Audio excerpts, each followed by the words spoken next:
Hey guys, we're going to look at using SALT to complete some of the area under a normal curve assignment.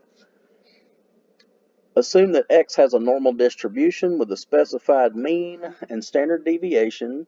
Find the indicated probability, round answers to 4 decimal places. Now on these, nothing has been converted to a z-score, and we don't have to go that far when we use the SALT software.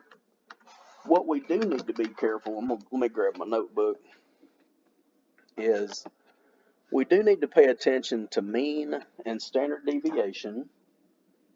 We have mu is 6. Let me move my cursor. Sigma is 2. And we're looking for the probability that X is between 5 and 9.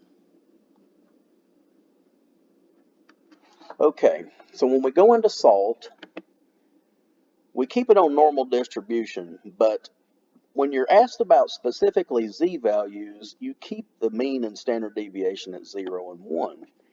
If you don't know, and your problem gives you mu and sigma, then you make the adjustment, 6 and 2, and you'll stay in this upper part where the p has an x or a raw value. Now we're going to go between 5 and 9 on our x values. The correct part is highlighted. Let's copy and paste like we did on the previous video. Control C will copy. Control V, be sure to round to 4 decimal places, so that 6 is going to go to a 7. And let's give it a test drive. There it is. On your next one, and what I'd recommend is just be sure you write down mu, and this one is 14.4. Sigma is 3.1. We're supposed to keep X between 8 and 12. 8 and 12. Okay. Let's go into SALT. Make those adjustments. 14.4. And what this does is it adjusts, back when on one of the videos where we converted raw scores to z-scores, that's all this is doing. Between 8 and 12. And let's see, the 2 is not enough to round, so I'm actually just going to leave it off. Control C, Control V, submit. This one is strictly greater than 30. So we have mu is 24, sigma is 4.2, and we're just going to keep X greater than 30.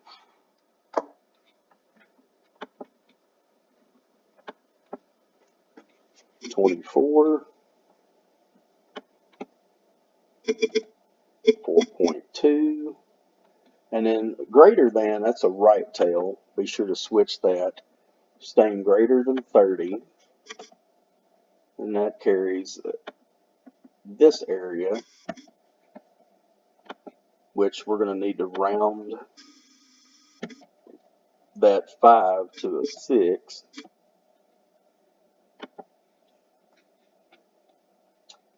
I haven't checked these watch it videos. I think if you watch them, it will show you the hand way to do these.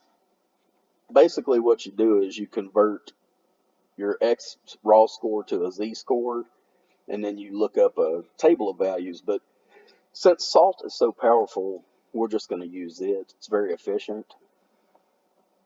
Number 6, find Z such that 6% of the standard normal curve lies to the left of Z. This is the visual for it. Only 6% of the total area lies to the left of the z-score we're after. We just got to come up with it. Let's go into SALT. Let's pick left tail.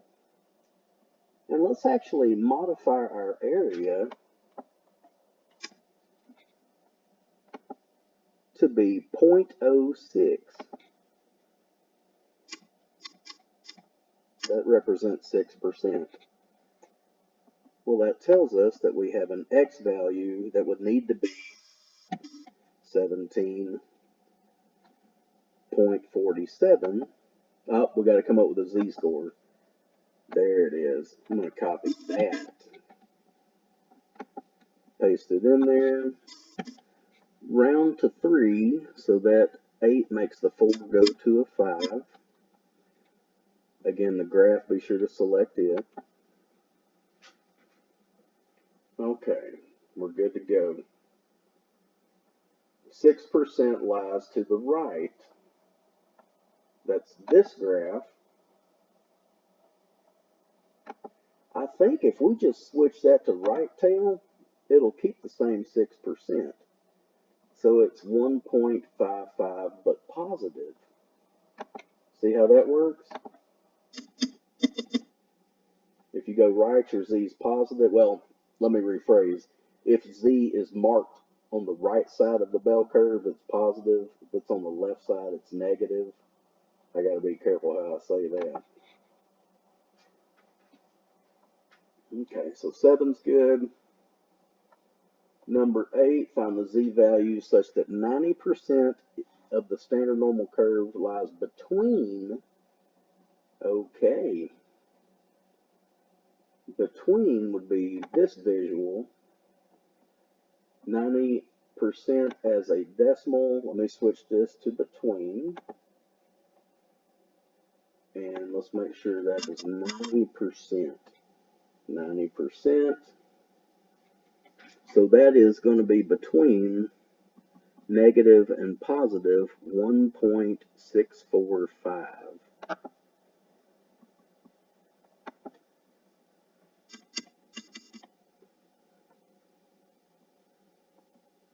don't think we have to do a positive negative. They didn't give us 2 boxes. Let's just submit and check. Okay.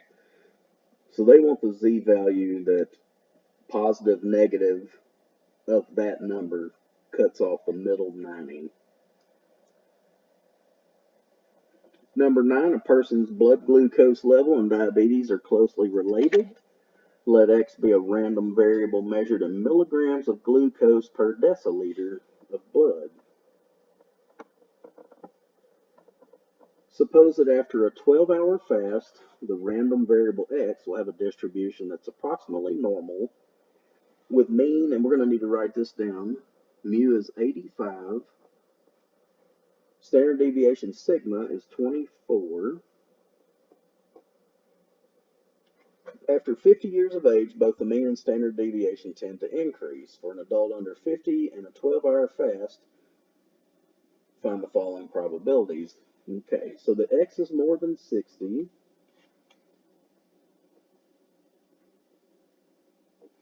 All right, let's go into salt. Right tail, we're going to enter mu and sigma. That was average and standard deviation. Let me go back and look. X is more than 60. So we're going to change that to 60. That is 0.8512.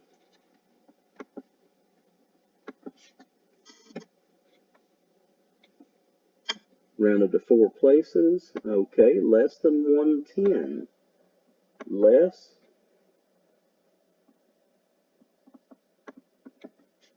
than 110. That's 0.08512 as well. Copy, paste. Between 60 and 110. Between 60 and 110. That 3 is not enough to round 4 up, so 0.7024. And then greater than 125. Right tail, 125.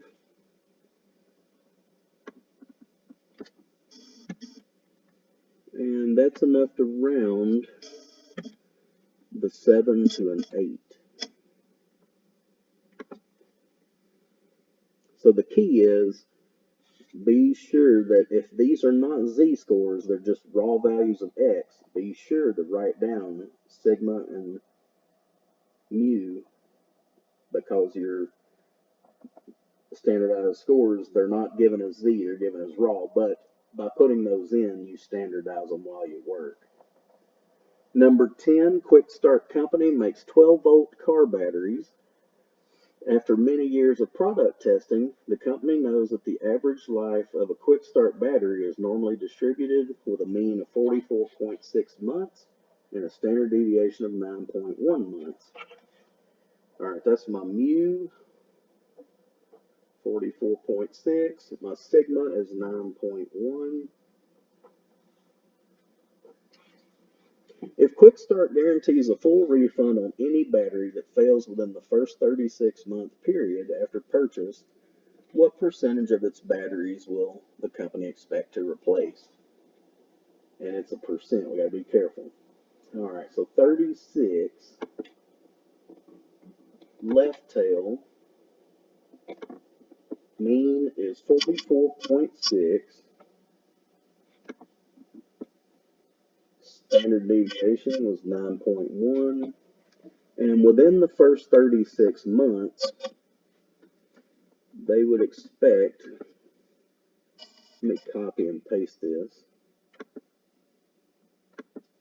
Now this is a decimal, so we got to be careful to move that decimal. That 2 is not enough to round up to 3, but when you do times 100, your decimal scoots 2 places.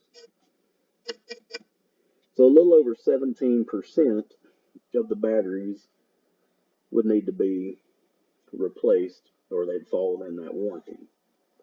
Part B, if Quick Start does not want to make refunds for more than 7% of its batteries under the full refund guarantee policy, for how long should the company guarantee its batteries? To the nearest month. Okay. This is going to be the area still to the left, 0.07.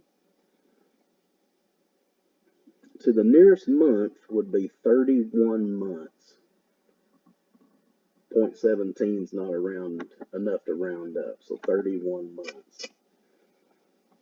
They would have to come down off of that 36-month guarantee. And I hope this helps. You guys keep working hard.